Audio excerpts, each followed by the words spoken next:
जी बिल्कुल, जिस तरह सब्ज़ी और फल के रेट जो है रोज़ाना के बुनियाद पर बढ़ते हैं, इसी तरह हुकूमत पाकिस्तान की जानिब से पेट्रोल की कीमतें जो है वो भी रोज़ाना के बुनियाद पर बढ़ाई जा रही है, जिसकी वजह से अवाम की जो मुश्किलातें हैं वो बढ़ गई है।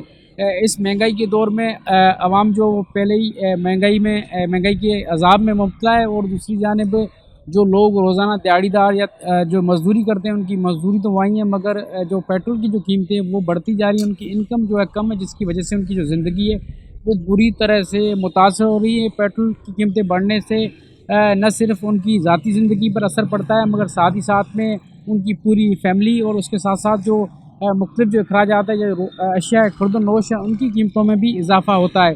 इस हवाले से कराची के जो शहरी है उनसे बात करेंगे कि उनका इस हुकूमत के फ़ैसले को किस तरह देखते हैं और उनकी लाइफ जो है वो कितनी मुश्किल होती जा रही है इस महंगाई के दौर में। आइए इनसे बात करते हैं। यार इनको हुकूमत करना आती किधर है? ये तो खुद ही सारे जितने भी बैठे हैं ये सब बिजनेसमैन हैं। इनको अप डाउन करना आता है कि पैसे को कैसे अप डाउन करना है और अपनी जेब कैसे भरनी है। बेसिकली जो सियासतदान है वो जो असल जो आवाम का जो मुखलिस है वो ये तो नहीं है। 30 सालों से बैठे हुए ना, 35 सालों से आप देख रहे हैं क्या कर रहे हैं। 35 सालों से ये तो किया है इन लोगों ने, लेकिन अल्लाह की ज़ात से उम्मीद नहीं छोड़नी चाहिए। ठीक है ना। हमारा पाकिस्तान है माशाल्लाह, इस्लामी जमहूरिया पाकिस्तान है, और एक दिन जो उठेगा सबके सामने आएगा उभर के। यार इमरान खान की गवर्नमेंट की अगर बात करें उस वक्त तो 149 तक था पेट्रोल आई थिंक, तो उस पर भी थोड़ा सा दिल दुखा था कि 149 पे चला गया पेट्रोल। और उसके बाद डायरेक्ट जब जरदारी साहब की गवर्नमेंट आई तो 318 तक चला गया था मेरे ख्याल से पेट्रोल आई थिंक, 218 या समथिंग चला गया था उस वक्त। ये तो खेल लगा दिया इन लोगों ने और खेल रहे हैं वो। असल में जो पेट्रोल की कीमत है, पेट्रोल तो हमारे वहाँ से कहीं से रुका नहीं हुई है।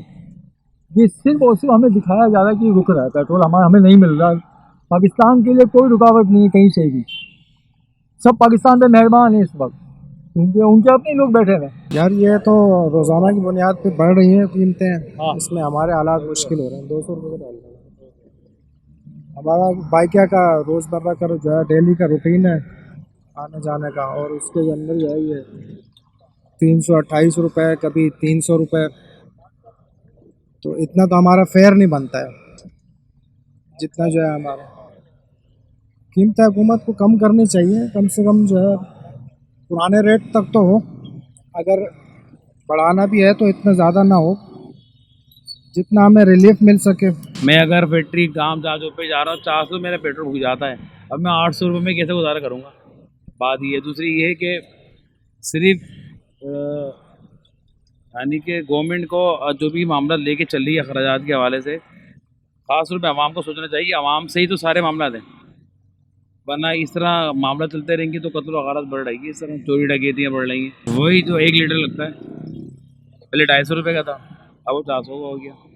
ऐसा ही है, अब पैसे नहीं बढ़ रहे, तनख्वाह नहीं किसी की नहीं बढ़ रही। गवर्नमेंट ऐलान भी करते कि यार औसतन तनख्वाह 60,000 रुपये होनी चाहिए, 60,000 कहीं की नहीं है। अभी फैक्ट्रियों में 40,000 रुपये तनख्वाह है ही नहीं किसी की, आप सर्वे कर लो यार। पर रिलीफ मिलनी चाहिए आवाम को बस। आवाम से अगर आवाम से नोच के पैसे लेने हैं ना, तो आवाम को छुट भी दो। पेट्रोल मुसलसल बढ़ता जा रहा है। ये देखो, पेट्रोल बढ़ता है तो ज़्यादा बढ़ता है, पैसे ज़्यादा बढ़ा देते हैं। अगर कम करते हैं तो आपको पता है कि कुछ पैसों में कम करते हैं, 35 पैसे कम कर दिए, 50 पैसे कम कर दिए, बढ़ाएंगे तो 10 रुपये बढ़ा दिए, 20 रुपये बढ़ा दिए, इस तरह बढ़ा रहे हैं। कम कम कर रहे हैं, बढ़ा ज़्यादा रहे हैं। और कंजम्पशन की जहाँ तक बात है, अब जहाँ पेट्रोल 200 का जो इस्तेमाल कर रहा था वो 400 का इस्तेमाल कर रहा है, डबल हो गया तकरीबन।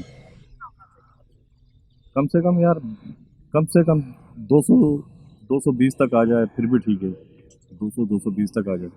मेरा कहना ये है कि ये पेट्रोल की जो है इनको चाहिए कि ये इलेक्ट्रिक कोई और एनर्जी पे लेके आएँ गाड़ियों को, ताकि थोड़ा सा कम हो। मगर ये ज़्यादती है आवाम के साथ बहुत बड़ी ज़्यादती है। रोज़ रोज़ देखें तो इस मुल्क में है क्या, कितने लोग हैं जो जिनकी मतलब है, आप देखें कि उनकी रोज़ का जो है वो सरवाइव करते हैं, तो उनके लिए बड़ी प्रॉब्लम है। मेरा ख्याल है कि इस तरह नहीं होना चाहिए। कम से कम ये गवर्नमेंट को चाहिए कि सब्सिडी दे या जिस तरह भी इसको नीचे प्राइस को रखे, ताकि लोगों के लिए आसानी पैदा हो। पहले हम जो अगर करते थे अब उससे डबल डलवाना पड़ रहा है, और सोर्स ऑफ इनकम कम है। बीइंग मैं लॉयर हूँ, मैं समझता हूँ कि अगर हम देखते हैं कोई भी चीज़ जब आपके मुल्क में पैसा इन्वेस्टर आएगा, पैसा सर्कुलेट करेगा तो काम चलेगा। लोगों के पास कैसे करेंगे, पैसा कहाँ से आएगा? इन्वेस्टर आएगा, हालात ठीक होंगे, आप उनको करेंगे तो वो लोग सर्वाइव करेंगे। लोगों के पास रोज़गार नहीं है, बेरोज़गारी बहुत ज़्यादा है, तो क्या होगा फिर? कहाँ जाएँ लोग? खुदकशी है। देखिए रोज़ कोई ना कोई छोटे-छोटे बच्चे कोई खुदकशी कर रहा है, सुसाइड कर रहा है, क्यों? सिर्फ इस वजह से ये बेरोज़गारी है। आप लोगों के लिए आसानी पैदा करें। ये इस तरह के प्राइस करने से बहुत ज़्यादा मुश्किलात पैदा होती हैं।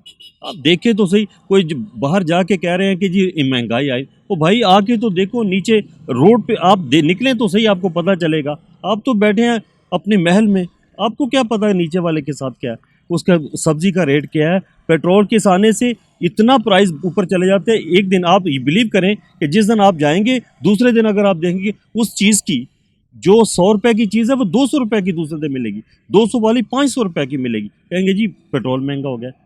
ये जवाब उनके पास बेहतरीन है।